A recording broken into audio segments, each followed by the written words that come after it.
Labadiena, mūsų televizijos žiūrovai. Šiandien mes pradedame ciklą Lietuvos humoro pradmenys. Lietuvos humoro, ačiū gerbiamas kolega, Lietuvos humoro ištakų pradmenys. Ir aš norėčiau iš karto niekur neskubant pristatyti gerbiamus kolegas. Tai yra vienas žymiausių Lietuvos humoro istorijos pradmenininkų ir jisai yra išleidęs knygą Lietuvos humoro tūkstantmetis. Norėčiau patikslinti, gerbiamas kolega, humoro tūkstantmetis. Tai yra Giedrius Savickas, kuris yra beleidžiąs Lietuvos humoro knygą Lietuvos humoro tūkstantmetis. Taip, ir dar galima pridurti, kad tai žmogus turintis visą kolekciją humoristinio žurnalo Šluota. Taip, tada grįžkime prie mūsų Lietuvos. Nelabai turintis žmogus humoro jausmą atvyko čia Brunonas į Lietuvą pas tuometinius pagonis. Atvažiavo ir gavo kuoką per galvą. Taip, šventasis Brunonas gavo, grįžkime prie ištakų, tai kai šventas Brunonas gavo su kuoka per galvą. Ir būtent šis sukrėtimas buvo tas smūgis per galvą, kuoką, tai buvo smūgis, humoro smūgis Europai. Tai aš visiškai pritariu, tai gali būti kaip ir prašvisėjimas. Taip, be abejo, taip. Tai tikrai buvo. Ant Gedimino kalno, paskui kur buvo pastatyta ta pilis, prieš tai vykdavo... Jūs dabar gerbiamas kolega esat 14 amžiuje, ar ne? Taip, mes, kodėl ne 14, gal šiek tiek anksčiau, bet vykdavo humoristiniai festivaliai. Ten būdavo Kvatokis 1009, Kvatokis 1010 ir taip toliau. Ir išplito iki 2012 metų, tai labai, tas tikrai lietuviškas tas festivalis, ir dabar su studentais labai dažnai baruose mes prisimenam ir lygiai taip pat kvatojomės 2010. Ir to festivalio vienas favoritų buvo tai Lizdeikos vadovaujama trupė, Linksmoji kuoka, kuri tikrai labai pralinksmindavo tą vietinį bedantį lietuvį.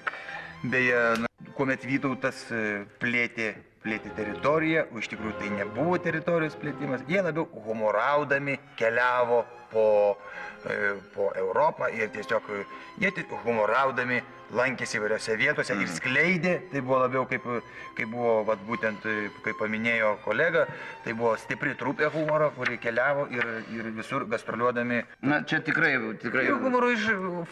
Humoro formos, tos išraiškos priemonės būdavo įvairiausios, jos žinoma yra ir taip vadinamos ir būtent fizinės, tai yra kas susijęs su kūnu, tai... Jūs kalbate apie tą jau tą stiprų lietuviškojo humoro atsiradimą, na, taip, ne? Tai yra to laikais. Nuogo kūno tam tikros apraiškos ir arkliai, kai keliauja, tai arklys ir išleidžia garsą kokį, tai žinoma... Taip, tai vėlgi yra... Dujų kaupimosi išlaisvinimas, jūs kalbate apie tą jau stiprų lietuvišką humorą? Vieną humoristinę, kaip sakoma, humoristinį posakį iš baltų genties, tai mes nusikelkime dar seniau. Jeigu žmogui trenkdavo per veidą, nesakydavo, kad trenkia per veidą, bet sakydavo, liuopt per gintarinį dantį, šetau ir iškrito inkliuzas. Būtent buvo gintaras, dabar humorauja, kodėl būtent dantis ir yra jisai, tas humoro išraiškos priemonė, reiškia, per šypseną eina. Eina per šypseną, matosi tada dantis, reiškia, vyksta humoras. Galima paminėti, aš lankiausi neseniai anatomijos profesoriumi ir tenai buvo skirtingų tautybių kaukulės. Ir galima pastebėti, aš gal papaišysiu jums, kad... Nu, kam paaišyti, čia yra viskas yra. Čia yra mano, būtent mano kabinetas. Taip, aš visiškai pritariu, taip, kad lietuvių kaukolė, žiūrėdamas, lygindamas su, pavyzdžiui, Lenko kaukolė, kaip sakydavo... Čia yra Lenko kaukolė, čia yra viskas. Taip, aš visiškai pritariu, aš tikrai nebejoju jūsų knyga, bet aš noriu pasakyti, kad lietuvių kaukolės žandų kaukolinės proskinos buvo žymiai platesnės negu kitų tautybių. Tai rodo, kad lietuvis visą laiką juokėsi. Lenkų kaukolė buvo suraukta, proskinos kaip ir neliko. Taip, čia yra parašyta antram skyriui, ir todėl būtent iš to tai reiškia ūkininkai, todėl gimė paskui ūkininkai tauta. Čia yra viskas aprašyta. Pabaiga knygos tai yra, irgi sako, žmogus žmogui vilkas. Žmogus žmogui vilkas, tai čia irgi yra gimė būtent lietuvių posakis ir kodėl vilkas tarsi puldamas rodo dantis, ar ne? Vėlgi tai yra... Tai šypsena. Taip, tai šypsena. Pritariu. Tai ir yra žmogui vilkas, tai yra tas, kuris papildo humorų viens kitą. Jeigu, pavyzdžiui... Nes vilkas yra pilkas. Giedriau, ką jūs man kartojate visą laiką? Ką jūs man dabar visą laiką kartojate? Jeigu yra knygoj parašyta. Aš nekartoju, ponas profesoriu, aš pritariu. Tai nėra ką pritarti, jeigu parašyta faktas juodu ant balto. Visiškai pritardamas jums, kolegos, kad... Tai jūs sakykit, kodėl jūs manėjot, prie ko iš čia mums pritarinėjate. Sakykit, ką norit pasakyti. Tai aš savo tvirtą nuomonę sakau, pritardamas jums, kad... Savo sakykit, Giedriau, sakykit savo. Giedriau. Taip. Savo sakykit, sakykit savo. Aš visiškai jums pritariu, kad reikia savo nuomonę sakyti. Taip, tai aš savo nuomonę ir sakau, pritardamas jums. Giedriau, jūs truputį mane erzinat.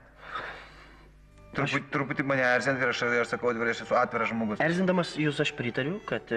Giedriau, aš prašau jūs sakykit savo nuomonę, nebereikia mums pritarti. Ar čia vaikų žaidimas, ar mes čia skleidžiam, reiškia, jaunimui kokias humoro, toliau tęsiam tradicijas. Ar Vėdaras, ant kiek subtilus yra humoro jausmas, reiškia, lietuvaičių kišti į žarną, kur buvo išmatus ir viskas, kišti bulvių tarkę ir tai tiekt ant stalo. Teisingai? Tai yra, tai... Vėdaro humoro ta paslaptis... Humoro! Atsiprašau, Vėdaro humoro... Pritariu. Vėdaro humoro paslaptis, kame jisai komisai juokingas, slypi jo ilgume. Kuo ilgesnis Vėdaras, to juokingiau. Ir jeigu Vėdaras netelpa ant stalo, skaitykime trumpas stalas, ilgas Vėdaras. Vėdaras kabo. Arba kabo, taip, kabo. Ir primena tai labai blogą dalyką, iš kurio labai dažnai dabar yra humoras daromas. Ne humoro, pritariu.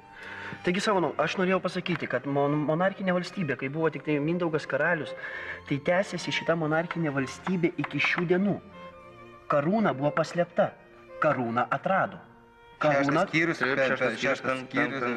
penktą pastraipą.